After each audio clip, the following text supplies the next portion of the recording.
Hey guys, it is your girl L Books, and I am here starting in November budget for my first paycheck, and kind of, going to chit and chat about some things on my brain. Hopefully, this is helpful to you. One of the things that I'm really looking at in these next couple of months, we obviously have holidays coming up. One of my kids' birthdays is coming up, and really looking at both spending habits and what I can do to make next year even more financially fruitful, to be quite honest. So so we're gonna start off. I already started writing just a couple of things. So first thing is my paycheck. This is only a portion of what I get paid. The rest of it I have automatically taken out into an account that is for my household, so that covers my mortgages and utilities and all those things, which is an account that I share jointly with my significant other. We both have our direct deposit split, so that way, no matter what's going on, we know our house heat and light and oil and all those things are covered. And then the second thing for the side gig, I actually split the check into two, and pretty much the bulk of it I put into the side. The rest, I'm only accounting $96.52 to actually be included in expenses. I just feel like I want to be conservative about this, and I also don't want this money to get absorbed in unnecessary spending, primarily for the holidays, because sometimes, you got stuff, you get extra money, you're like, oh, I can get this present and that present, and I'm like, no, if I stick to the budget, get what I get first, what I plan to get for family and friends, and then if I feel like I need to do more, it'll be one or two gifts. It's not going to be some, crazy, I'm going to spend a whole nother $1,000 or whatever. So, the whole purpose of the side gig is to be able to take care of, really build up savings for me and pay down debt. And I'll talk about my debt in a little bit, but it really probably be another video, because honestly, that ain't fun, right?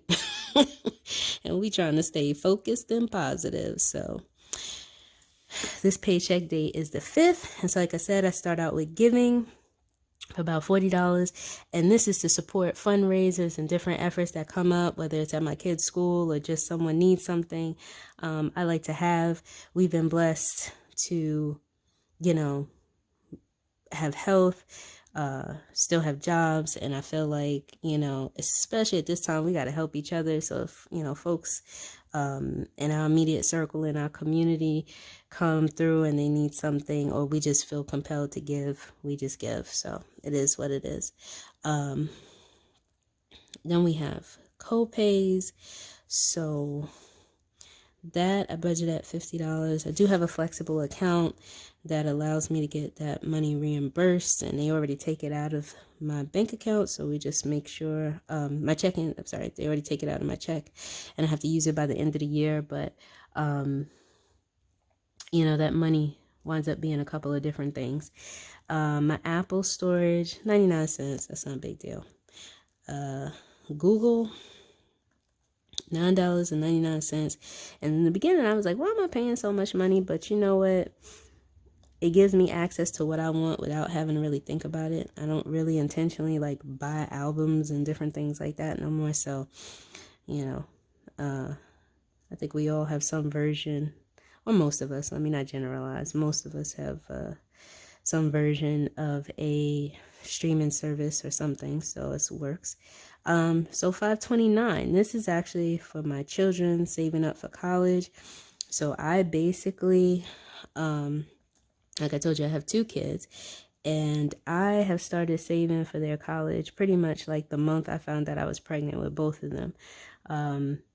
And I feel like it has helped a great deal, because even though everything that we have saved is not necessarily going to cover a college bill in full, it is something, and it's more than what I had. And the biggest thing about it is the goal is not necessarily to cover their bills, but it is so we have enough that is not stressful for them or for us, and so that they can enjoy the college experience. So when I was in undergrad, I worked 2 jobs. I worked all through getting my graduate degrees, and it wasn't fun. I mean, I don't know how fun grad school is supposed to be anyway, but definitely undergrad. I had fun, but I could have had way more fun if I wasn't working two jobs.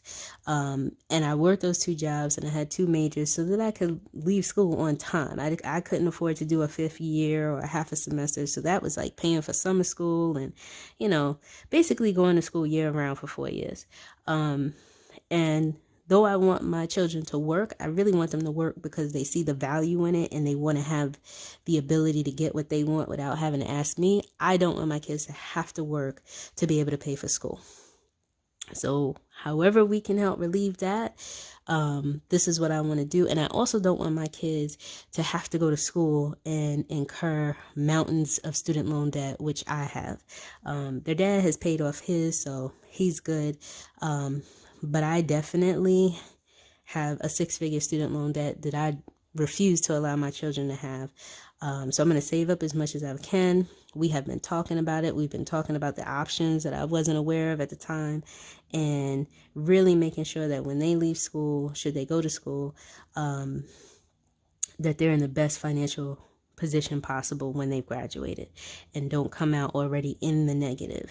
So let's see what we got. Life insurance, so that's 6623, pretty self-explanatory. T-Mobile. Now, crazy enough, T-Mobile, I mean, we all got to have our cell phones. I'm not really picky about phones. I just need it to be cute and to work, do what I want when I want. The minute it don't do what I want, yeah, we're going to have some problems. But the T-Mobile bill is this high also because I still have like a lease on the phone. And when I really thought about it, sometimes you just have to get reminded of some stuff. I was like, Lauren, this is crazy. Why are we leasing stuff?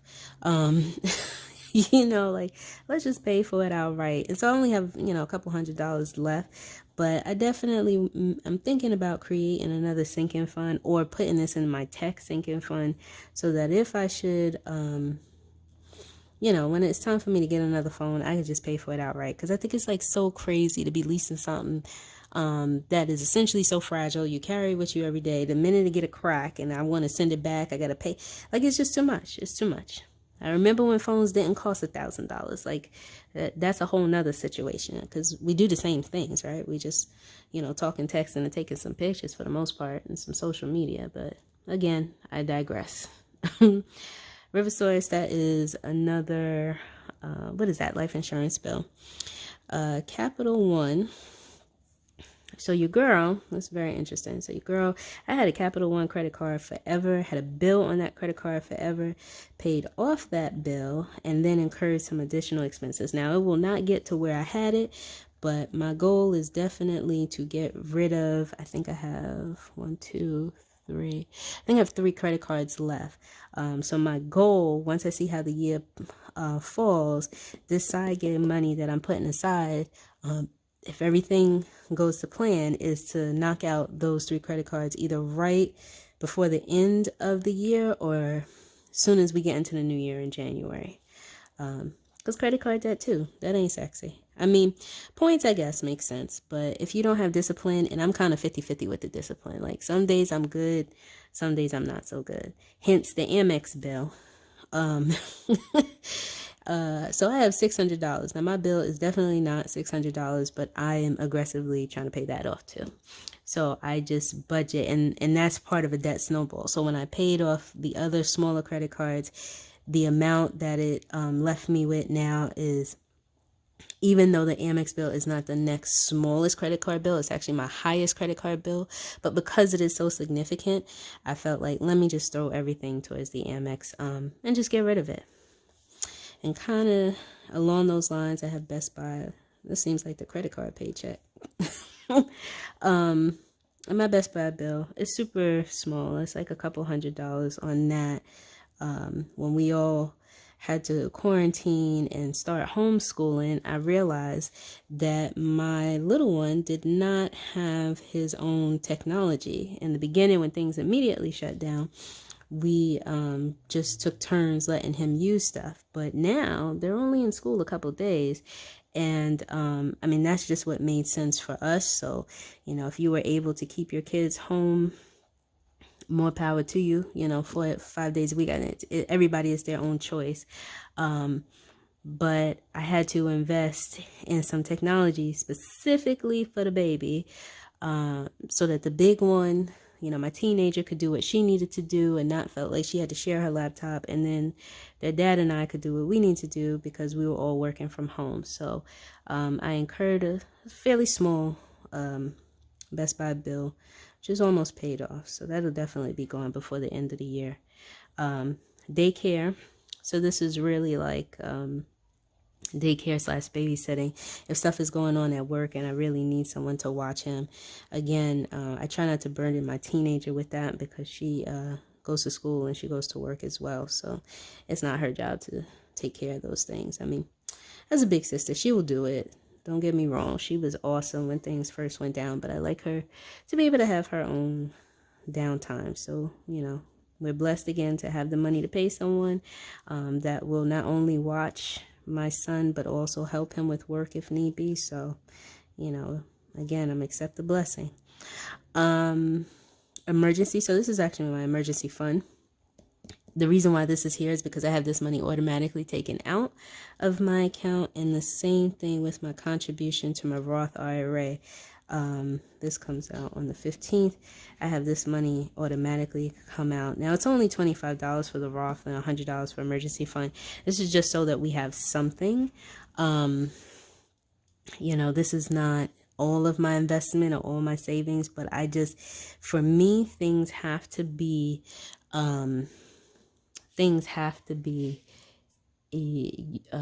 automatic. There has to be some level of automatic, because if I have to think about it, some months I'm good, like I got you, I'm on it. Other months might not be so much, right? Maybe not so much. Other months I may forget some things. So that's the good thing about this whole budgeting process, because as I've been going through it, I'll be sitting here looking at this thing and I'm like, oh, we looking good. And I'm like, damn, I really feel like I'm forgetting something. And then you realize, like, oh, I forgot a whole bill. Okay, Elle, what we doing that, And we got to allow ourselves some slack. Like, it is what it is. This is not the easiest time for any of us. So we just give ourselves some grace, as my homegirl says. We got to allow each other some grace, and that includes ourselves. So I have my calculator here really quick. Sorry, I'm all over the place. And so just to add this up, we have 40 plus 50 plus 99 plus 0.99 plus 140 plus 66, 0.23. There we go. Let's see, 131.23. I can't do this fast enough, right? And it's funny because I have a job working with numbers all the time, but that's a spreadsheet. You don't gotta worry about this. But anyway, that doesn't look quite right. So we're gonna do it one more time because I feel like it should be in the 1400s. So let's see, 40 plus 50, 0.99, 0.9, 0.140, 0.66, 0.23, 0.131, 23, 37.92, 20, 600, 30, 160, 100, and 25. That still seems a little low, but you know what? We're gonna work through it, right? 40, 50, 99, 9.9, 140, 66 between 3, 123. I'm sorry, guys. I'm doing this because there's nothing worse than, see, there's $3. There's nothing worse.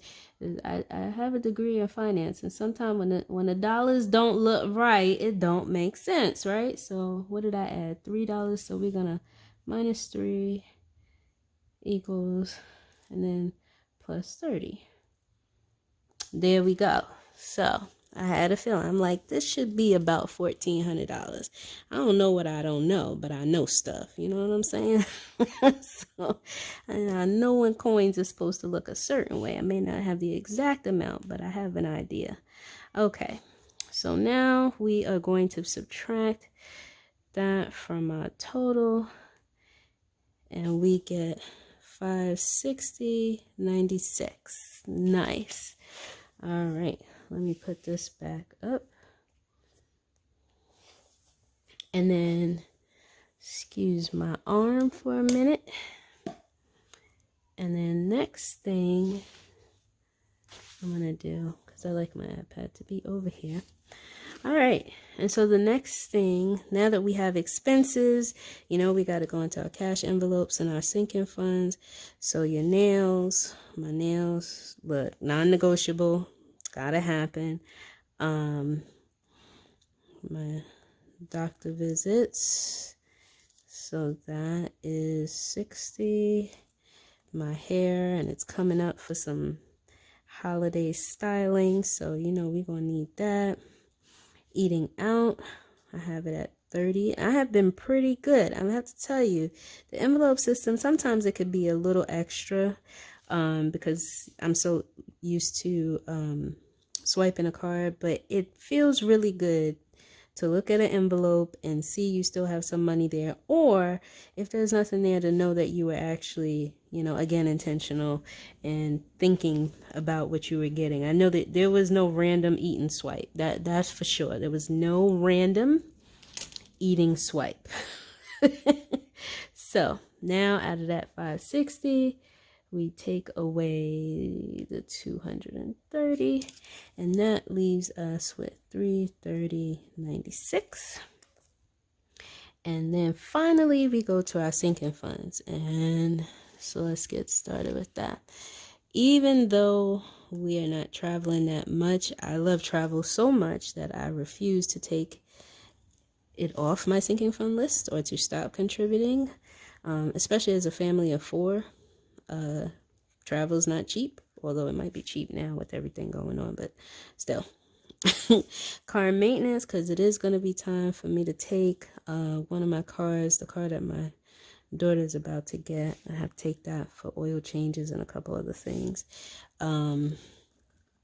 So my daughter, she gets 20, and let's see, and Jojo, my son, he gets 5.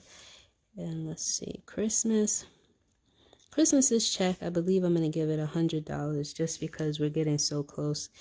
I'll beef it up. And then when we get back into the new year, obviously I'll have a full year, so it'll go back down, because I'm definitely not saving no $100 a check for nobody's Christmas. You ain't getting all of that. Santa's not that generous. You need to be the joy of family, right? They need to enjoy the joy of fellowship. The joy of being here. You better get you a cookie and a snack and chill out. So I've been trying to tell my son all the time. So dues. Oh, I skipped. So wedding, $30. Like I told y'all, I have a separate account for this. Dues for the organizations I'm part of. I have to make sure I put something there. Taxes, that is the tax prep, tax preparation services for myself and for my grandparents. I like to take care of that. Birthdays is $10. Now my son's birthday is coming up in a matter of weeks, so a lot of this is not really going to cover the immediate, but I felt it was still necessary to put, you got to start somewhere, right? So I just put myself in a position to take care of, really this birthdays is going to end up taking care of 2021 birthdays, because the other birthdays already passed and I spent that money. And like I said, my son's birthday is coming up and I'm going to end up spending more than, I think there's like $50 or $60 in the envelope right now. It's going to be much more than that. So I you know, just being realistic and not trying to set myself up for failure. So yeah, and the same thing with car insurance. Car insurance is already paid for now. This is just to get us ahead for next year. And so I like that. You know, the sinking funds is not only a practical tool, but it is absolutely an emotional tool, because when you see yourself saving, and you can look back, and there are times when, like this week, we had an unexpected bill, and I'm like, you know something, this is about to be some BS right here. And then I had to remind myself, I was like, oh snap, this is an emergency, and I have an emergency fund. And like, I'm so not used to not even having that. I had to remind myself, no girl, you are accounting for this, you are preparing for this to some extent. So I'm like, that's what's up. So even though the sinking funds may not be, necessarily fully funded. So, I've seen some folks sinking funds, and they are definitely inspirational when, chicks is pulling out C notes. I'm sorry, I sound real. $100 bills. When chicks are pulling out, and budgeters are pulling out. I'm not trying to disrespect nobody, so chick is just an term of endearment for me. So budgeters and individuals and families are pulling out, $100, saving up thousands of dollars for themselves, their kids, and their families. Even those folks that have had to liquidate their sinking funds. I know some people have shot videos and been real sad to have to liquidate it, but in my mind, like, that was the whole reason why it's there, right? So the blessing is in the fact that you prepared, and it is kind of sad to have to spend the money, but at the same time, what's the alternative? Not having the money and still having the bill, right? So, but it is very inspirational. And for me right now, because a lot of my sinking funds are still kind of small in amount saved, but I feel good because I'm doing something, right? I'm doing something. We can't not do anything. And so, well, no, we could. We could not do anything and then just be in a bad place. Let me not say that. Everybody has options. So, so the good thing is that we're doing something, and that my kids see it. So my kids look at their envelopes. My daughter has started her own little thing, so I may shoot a video on that. And that is an awesome thing because she's already learning. So now when she goes away to college, she knows that she's going to, if she's going to be working and using her time to make money, that she's not spending it frivolously. And then if she wants to get a gift for somebody, or she wants to treat somebody, this weekend she took a little friend out and they went and hung out, and she was like, yeah, I got this. Look, baby girl, that is what I'm talking about. Not only are you going to make these coins, you're going to save these coins, and you're going to be generous with these coins, right? Share it with the people you care about and you love. That is what's up. And so, I feel good. So when it's all said and done, we should have about $75.96 off of that main check, that $500 off of the side gig, off to the side. As of right now, no extra debt payment. Just like I said, until I see what's going on for the remainder of the year. But this has been awesome because my whole family is on board. My son is... He's almost 7. And he'd be like, oh, mommy's about to do this little budget. Is there money in my envelope for a new toy? I was like, well, we're going to have to see. We're going to have to wait till mommy counts the coin. My significant other's like, oh, you up in here planning? Let's get the plan going. So, I think going through this whole process, it's just that it's a process, it's a journey, it's education, it's encouragement, it is knowledge, it's change in behavior, it's change in mindset. And that's what I really enjoy about this, is the fact that people are sharing, they're being vulnerable. I don't think there was ever a time that I would show anybody any part of my coins. And now, there's really a community of intentional people being intentional and purposeful with their money, because it's not just about the money. It's about what kind of security, what kind of peace of mind are we creating for our family? What kind of behavior patterns are we breaking?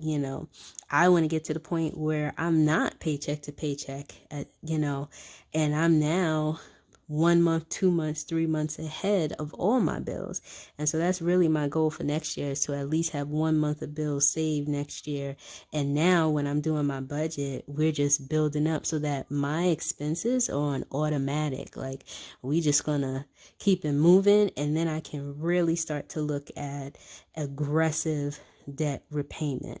And in some other videos, I'll share my thoughts on it. I don't necessarily want to be aggressive in the debt to the point where it changes our quality of life, or we're not investing and we're not doing the things that we need to do. But aggressive in that, yeah, we're no longer in the space where we feel like we're just going to live and die with debt. That's not a thing. But I'm not going to lie, that was a mindset not too long ago.